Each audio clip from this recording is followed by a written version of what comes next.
I don't care if you believe me or not, this incident happened just a few days ago, and I still can't shake the image from my mind. Maybe sharing this with you all will give me some peace. I'm an avid mushroom hunter and an early riser, so I tend to go out as soon as the sun is up. This past Monday, I set out on my usual route.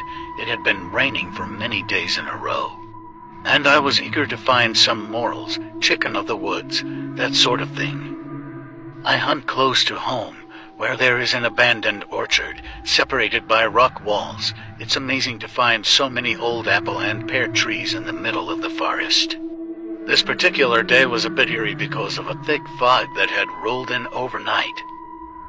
As I made my way through the woods, the cool, foggy air was invigorating, and I enjoyed listening to the birds chirping and the sound of my footsteps on the forest floor. I was following a path that crossed several old rock walls when something caught my attention. Through the fog about 30 meters ahead of me, I made out the form of a white-tailed deer moving along the opposite side of a wall. It was moving slowly and in a jerking motion. I stood and watched as it came round and crossed the path I was on. It didn't look healthy at all.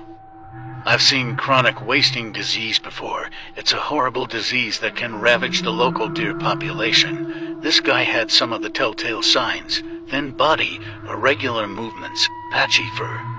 I unzipped my belt pouch to get my phone. That's when it saw me. I shuddered thinking about it. Its head jerked in my direction, not by rotating, though it sort of flipped upside down. Its neck must have been broken. Its eyes were milky white and bulging. I could see them clearly against the dark, slick fur of its face. A massive plume of steam shot from its nostrils, and its body shifted to face my direction without it breaking eye contact. Dumbfounded, I just stood there staring back at it. Suddenly, it reared up on its hind legs. I could see its belly clearly then, and it was an open cavity. A long gash ran from the sternum to the pelvis. Blackened flesh flapped open with wisps of steam curling outward. If I wasn't completely frozen with fear, I would have vomited. I feel sick now.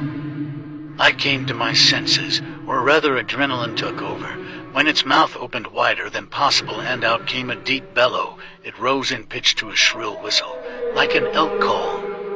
It's all a blur, but I ran directly home. I didn't look back until I broke into the lower field behind my barn. I was completely soaked from sweat and the dew-covered foliage. My face was scratched and throbbing.